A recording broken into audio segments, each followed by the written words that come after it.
Sir न्याय ये है कि उनको फांसी तो मिलनी चाहिए। अब चाहे उनका एनकाउंटर करो, चाहे उनको लटका दो।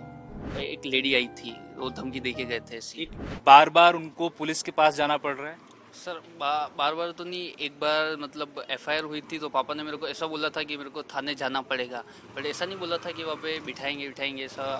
बट फिर भी मतलब 24 घंटे के लिए एफआईआर हुई थी तो रखना ही था उनको। और उसके बाद हमने कोर्ट से पापा को छुड़ाया था। अच्छा, ये कब की बात है? ये सर एग्जैक्ट डेट तो मुझे याद नहीं, बट मतलब 15 to 20 days समथिंग। यश, ये मामला पूरा पहली बार कब उठा? क्या उन्होंने कुछ पोस्ट किया था सोशल मीडिया पर जिसको लेकर किसी ने उनको धमकियां दी? क्या हुआ था, अगर तफसील से आप बताएं। नुपुर शर्मा की एक नॉर्मल सी पोस्ट चल ही रही थी, वो सब जानते हैं। अब उनका समर्थन करते हाँ, हैं। उनका समर्थन करते हैं। वो बाई चांस कैसे भी, बट वो रीपोस्ट हो गई। वो पोस्ट भी नहीं हुई है ना, वो रीपोस्ट हुई कि शेयर के बटन पे क्लिक हो गया और हो गई। ठीक है, उस चक्कर में उन्होंने एफआईआर कर दी पापा के खिलाफ। ये था चक्कर। अच्छा, तो उसके बाद थाने पे बुलाया गया उनको बार बार? थाने पे बुलाया गया। थाने पुलिस ने पे क्या कहा? सुबह थाने पे बुलाया था और 24 घंटे के लिए रखने के लिए बोला, अच्छा, थाने में ही। फिर उन्होंने उसके बाद पुलिस को कहा जाकर के, जब उनको बार बार धमकियां मिल रही हैं, उनको जान को खतरा है, इस प्रकार की बात उन्होंने पुलिस के सामने रखी क्या? हाँ, पापा ने रखी थी ये बात। ये कब की बात है? कौन सी तारीख को गए थे वो पुलिस? ये सर जैसे हमने जो बेल करवाई थी ना, उसके 2 से 3 दिन बाद गए थे। अच्छा। क्योंकि हमको एक रियल में धमकी आई भी थी शॉप पे। मतलब एक लेडी आई थी, वो धमकी देके गए थे ऐसी। एक लेडी बुर्का में और एक उनके साथ एक आदमी आया था। सर सही है, वही। तो उन्होंने क्या बोला था? सर उन्होंने अब वो क्या बोला, बट पापा यही बोल रहे थे कि धमकी देके गए हैं ऐसा। अच्छा, और ये उनकी हत्या से 2 दिन पहले की बात है क्या? नहीं, ये तो थोड़े लॉन्ग टाइम की बात है। टाइम हो गया इसको, मतलब सप्ताह से 8-9 दिन हो गए होंगे ऐसा।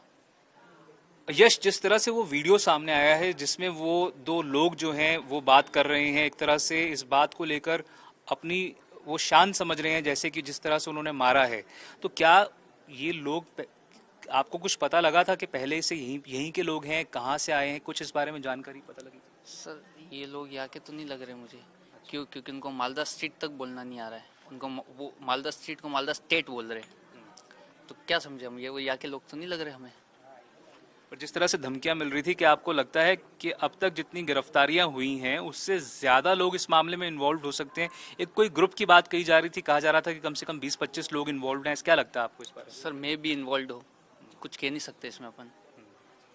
वो तो उनका है, भले 100 हो, 50 हो, 1000 लोग ही क्यों ना हो, वो तो उनका मैटर है ना, कि वो कितने हैं। पर पुलिस तफ्तीश में आपसे कुछ शेयर कर रही है क्या, क्या कुछ सामने आ पाया है? क्योंकि आपने अपने परिवार के एक अहम सदस्य को खो दिया है। कहा जा रहा था कि इनको रेडिकलाइज, इनकी ट्रेनिंग हुई है, इनको कोई पाकिस्तान जाकर भी ट्रेनिंग लेने की बात कही जा रही थी। क्या इस बारे में पुलिस ने कुछ बताया है आपको? सर देखो, ये बात मेरे को वैसे पता तो पड़ी है, बट पुलिस ने नहीं बताया था ये मेरे को, न्यूज़ से ही पता पड़ी है। यश, और है ना, मतलब पुलिस बोल रही थी कि मतलब हमने और बहुत से लोगों को भी उठाया है जो मतलब इनसे जुड़े हो सकते हैं ऐसा। इनको तो उठाया ही है, इनके अलावा और भी लोग। यश, 20 साल की उम्र में आपने अपने पिता को खो दिया है। क्या सरकार की तरफ से कुछ आपको कहा गया है? क्या मुख्यमंत्री अशोक गहलोत ने या किसी और ने सरकार में से आपके परिवार से आपसे बात की है क्या अभी तक? सर अभी तक हमारी सीएम से बात नहीं हुई है। नहीं हुई है। हम्म। क्या चाहते हैं? आपको क्या लगता है इस पूरे मामले में न्याय क्या हो सकता है? सर न्याय ये है कि उनको फांसी तो मिलनी चाहिए। अब चाहे उनका एनकाउंटर करो, चाहे उनको लटका दो।